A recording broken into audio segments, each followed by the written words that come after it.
Дүүжин тээврийн тулгуур багны угсралтай ажил өнөөдрөөс эхэлж байна. Барилга угсралтын ажлыг эх 12 дугаар сард бүрэн дуусгахаар төлөвлөсөн байна. За үүний дараагаар тохируулгын ажлыг 3 сарын хугацаанд хийж эх 2026 оны 2 дугаар улиралд дүүжин тээврийг ашиглалтанд оруулахаар төлөвлөсөн байна. Үзэгчдээ бид бүхэн дүүжин тээврийн төсөл хэрэгжиж байгаа газраас мэдээллийг хүргэж байна.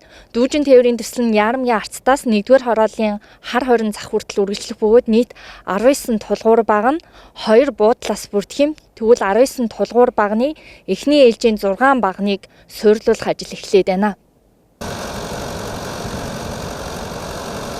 Нийслэл Улаанбаатар хотод нийтийн тээвэр дүүжин тээврийг нэвтрүүлэх төсөл маань 2 үе шаттайгаар хэрэгжинэ. 2 үе шатныхаа маань одоо эхний үе шат болох Ярамг арцтаас өнөр хороол чиглэлийн шугам маань өөрөө одоо эхний үе шат гэж явж байгаа. Энэ шугамын болохоор санхүүжилт нь 41.6 сая еврогийн одоо өртөгтэйгээр явагдаж байгаа. Тус төсөл маань ер нь бол өөрөө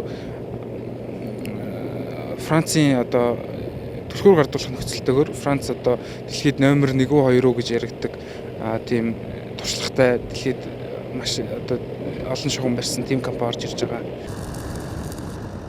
Мөн гүйцэтгэгч компанийн хувьд одоогоор 18 хүний бүрэлдэхүүнтэй ажиллаж байгаа. Ажил жигдэрснээр 120 хүний бүрэлдэхүүнтэй ажиллана гэлээ. Газрын түвшнээс дээш бүх металл хийц болоод дүүжин тээврийн кабин, трос удирдлагын хэсэг гээд бүхэл тоног төхөөрөмжүүд Францаас нийлүүлэгдэж ирж байгаа.